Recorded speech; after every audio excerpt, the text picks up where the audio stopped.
Grita Radio. Señal binaria en tus oídos. Just for one day.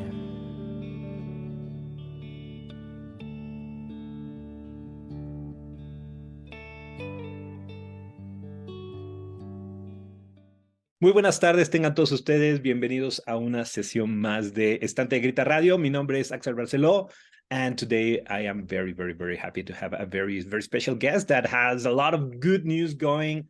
Actually, I am very happy to have here Ru Reynolds from Enter Shikari. I don't know how to pronounce it. Is that the right way to pronounce it? Enter Shikari? We have a different shoot here in Mexico. No. It sounds better, I think, in your accent than it does in mine. So yeah, that's perfect. Yeah, maybe I should even roll the R and say Shikari. Yeah, love it. So yeah, it almost sounds like a Mexican band. But no, you're not in Mexico. Where in the world are you right now, by the way? Right in the middle of England, in a small town which sounds like a fictitious village called Biggleswade. And we're rehearsing at the moment. We're in our rehearsal space. Oh, I'm so glad that you're back, that you passed that dry spell of songwriting, and that you have a new album coming out and a new single today, Bloodshot. But of course, I need to go there, right? What happened? How come you were not writing for this long? What was going on? Well, I think it happened. The same things happened to some creatives. I think a lot of people over the pandemic just became very productive because we were just trapped indoors all the time. But I think there was a smaller portion of people that basically just weren't able to really create, and I fell into that bracket. I've since sort of realized that Shikari need the live performance. We need that live side of it because that fuels my writing. And so, it was a very strange experience. Like I've written music pretty much almost every day, at least every week at some point since I was 10 years old. So it was a very disconcerting, frightening time to suddenly not be able to write music and not have that outlet. But yeah, thankfully towards the end of the kind of lockdown period, we started playing shows again, and I just felt the kind of urge and the thrill of writing again. And that's when this album started to be written. So I think there's a real sense of like excitement on this album, because it was like that feeling of relief and the thrill of creativity, and like, so everything's quite up tempo and energized. So it's feels like a kind of I've been saying it's like Enter Shikari 2.0. It's like a new beginning, a rebirth. I'm very happy to hear that. But I want to go back to those early days then that you couldn't start writing. When did you start worrying? Like the first day you were like, oh, this is odd. After a week, you were like, oh, when is this going to stop? How did you start feeling in those early days? I think it was gradual. Because we all have days where we're not very productive, or we don't, if we're creating things, we have those days where nothing comes, you don't have any inspiration. So that's normal. I was expecting that, but then like it just kept on going and going, and I was like, oh, okay, this is different, this is weird. And it got to the point where I didn't even sit down to create anymore, because I was just, my mind was so full of other things, other anxieties, the state of the world, what was going on. And also, I just didn't have that sense of purpose, that experience of like, it's a sort of validating experience to stand on a stage and connect to people over the music and feel that cyclical energy between the performance and the audience. And without any of that, I was just like, I was a bit lost, really. I just didn't know what to do, didn't know what to write. So it was very strange. I know. But how early after your first live gig you started writing again?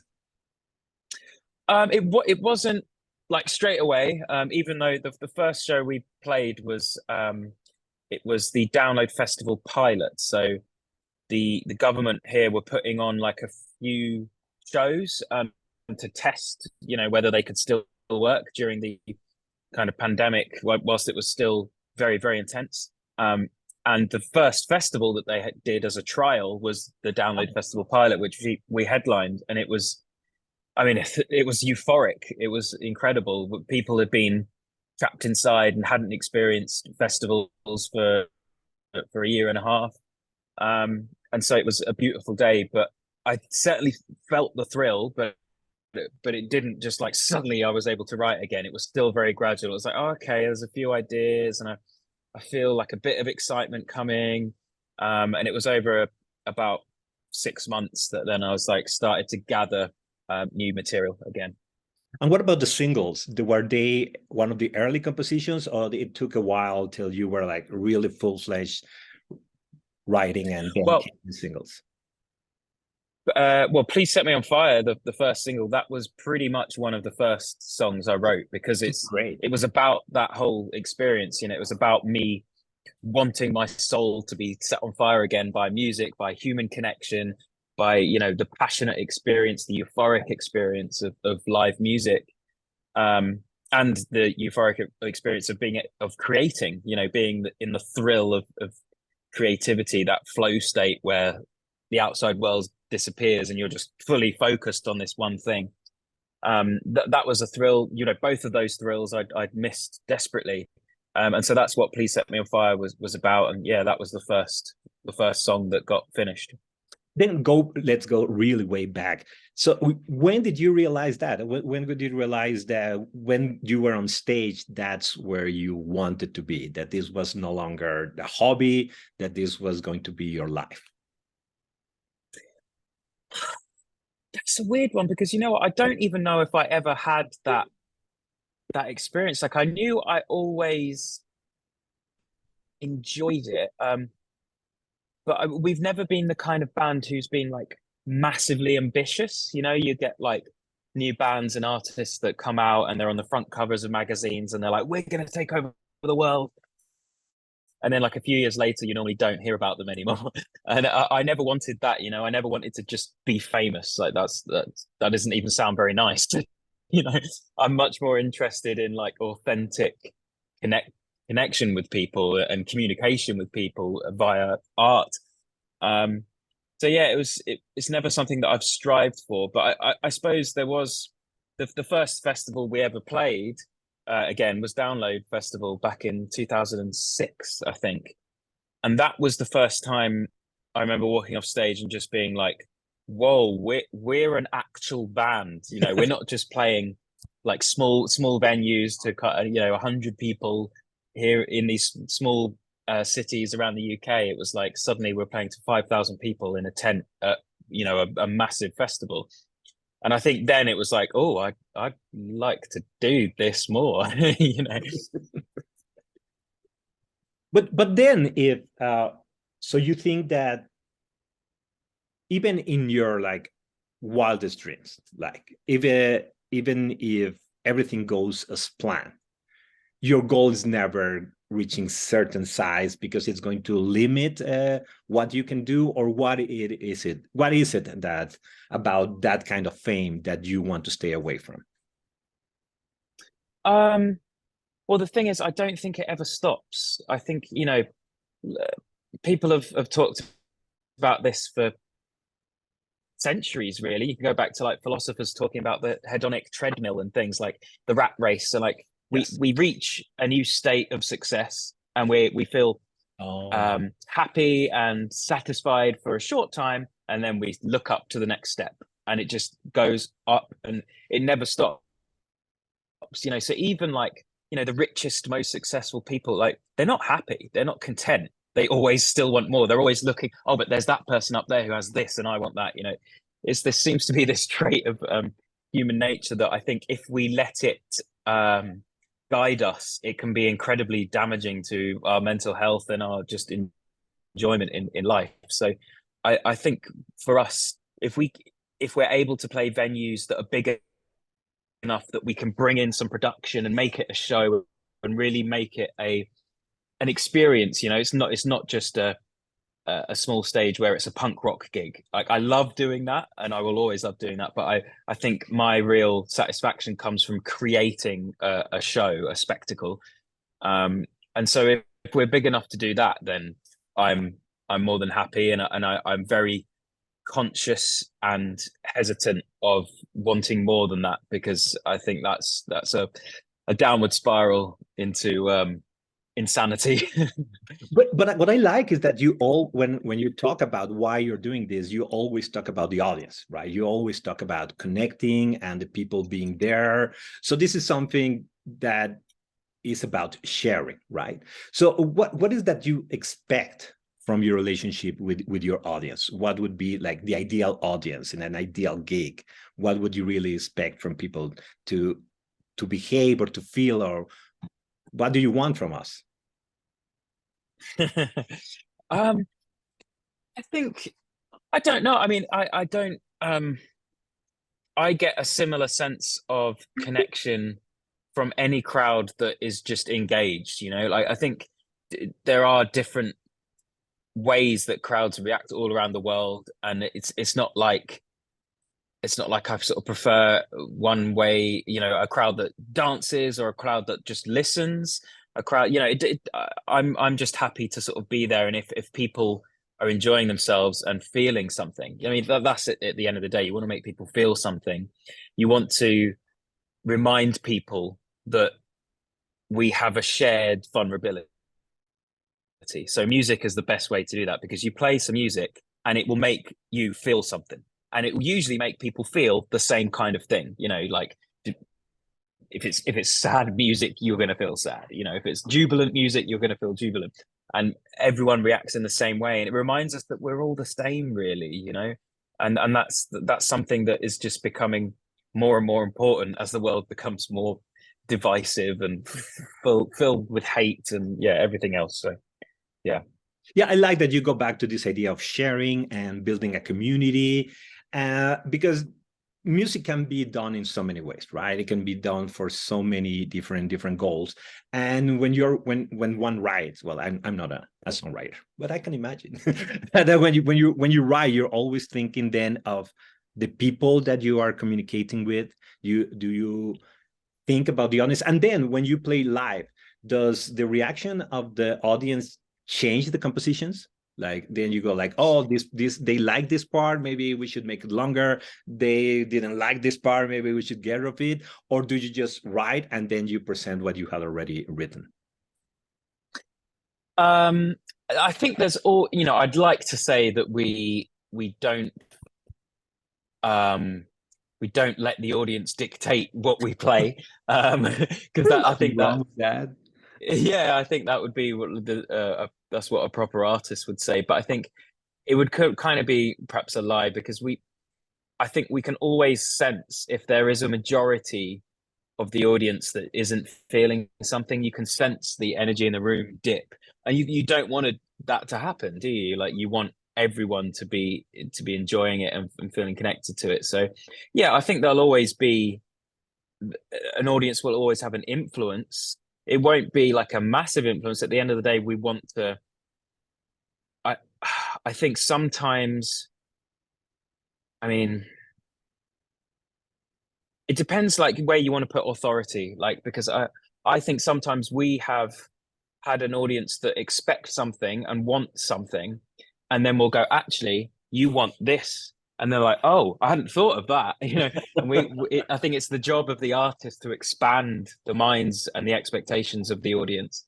You know, and that's why, as a band, you know, every album we release is usually quite different and contains new experimentation, new sounds, new instruments, new emotions that we're trying to convey, or stories that we're trying to tell, and that's what keeps it fresh and interesting. So yeah, the audience doesn't always know what's right. The audience doesn't usually know what's right, but you still should pay them attention. I like it because the lemma of this show, the slogan of the show is, we play the music you didn't know you wanted to hear, right? So it's like that kind of idea. Awesome. Even if you don't Perfect. know. But talking about what is new about this album, you just mentioned that this is more energetic, right? That is one of the differences. But what else is new in this? Because this is your seventh album, right? So how do you keep challenging yourself, and especially how did you manage to find new challenges to develop this new album? Well, it was quite a different recording process. We basically hired out this quite run down, dilapidated farmhouse on the south coast of England, and it was completely off grid. So it was in the middle of nowhere. It was run on solar power. It didn't have any central heating, so you had to chop wood and fill up the wood stove, the wood burner, to keep each other warm. So we had this experience where it was just the four of us in the band and our engineer George, and it was just us in this house, and we had to cook for each other, we had to chop the wood, you know. And then there were things like we couldn't record the guitar and boil the kettle at the same time because the solar panels wouldn't be able to produce that amount of electricity. So it was a very kind of wholesome, kind of pure experience, and it enabled us to not be directed by any like norms in terms of a studio's way of doing things. So, you know, usually you go to record an album, you go to a studio, they say, okay, the drums go there, we use these mics, we do it like this, we get this sound. And you just kind of, you feel like I don't know, that you're a train that has to go down the same track as everyone else. So what we wanted to do is make our own temporary recording studio. Like we just bring everything in and think about new ways of recording things. And yeah, so it was probably the first album where it was super DIY. You know, like the previous album, Nothing Is True and Everything Is Possible, I produced it, but I still had help. You know, I had assistant producers, we had lots of engineers, we had recorded in studios, I had mixing engineers. Whereas this one, it really was just like five of us. So it was a really interesting experience. Like it was, I think it brought us all closer together, I think. So you produced it this time as well? Yes. Yeah. Okay. We have very different contexts. You know, you are in the middle of the UK. We are here in Mexico City.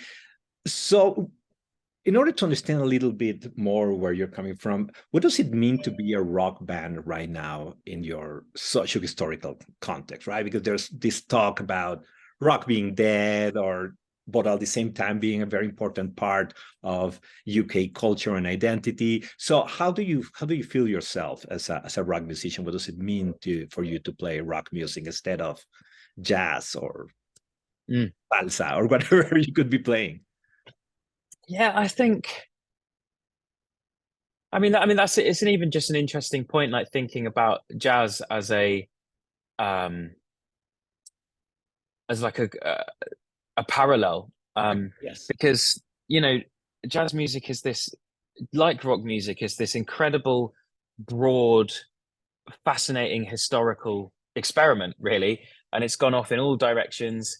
And people may think of jazz as this like now just quite old thing, and it, you know, it had its heyday and it had all of its popularity, and now it's just like a historical artifact. But then you actually go to jazz clubs and there's like super interesting like young artists doing things that are new and taking it in different directions. And I think that's the same with rock music. You know, people will pronounce it dead every few years. An article will come out, oh, rock music's dead, rock and roll's dead, all this. And then I don't know, when the media decides that, oh, actually, like, oh, rock music's cool again. We've just had a little resurgence of that in the UK, and I just don't take any notice. I mean, it's kind of interesting to watch the broader waves in kind of mainstream culture and how it embraces things and then like pushes things away. And but to us, I think because our music's so varied, we don't really, I don't know what we consider ourselves. You know, are we a rock band? I guess. Is that the definition of rock? I don't know anymore. We just play music, and we've always said that it has to be passionate and it has to be dynamic, and that's it. But yeah, you know, it's an interesting thing, but we don't really pay much attention. Like we just try and make music that we enjoy. Okay, so you're talking in the first person plural, right? You're talking about the band, you're talking about the we. So I would like to know how do you come up with the group decisions, right? Because I mean, you speak as if there is really a very conceptual unity in the band. But is that so? I mean, are decisions easy to come by in the band, or is there more like a dictatorial role that you play, or how do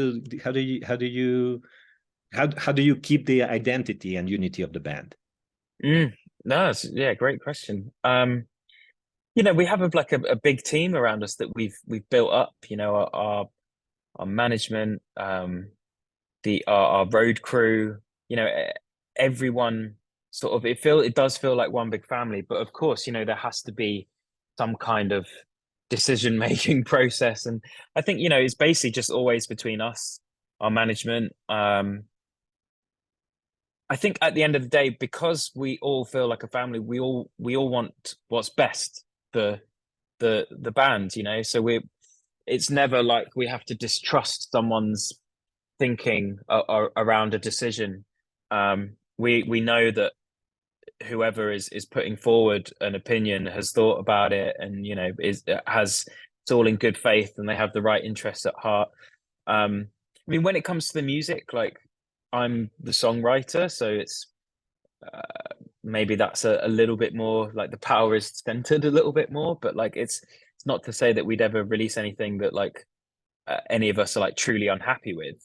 I think luckily we all have a shared vision of what Shikari should be doing, and should be releasing, and the kind of music and everything. So yeah, I think we've always been quite lucky that we kind of fit in well together. Our personalities and our kind of dreams are kind of similar, and yeah, I do think we are lucky in that respect, because lots of bands, fall out all the time, and lots of bands have new members every few years, and it's difficult. But yeah, we've been lucky enough not to experience that.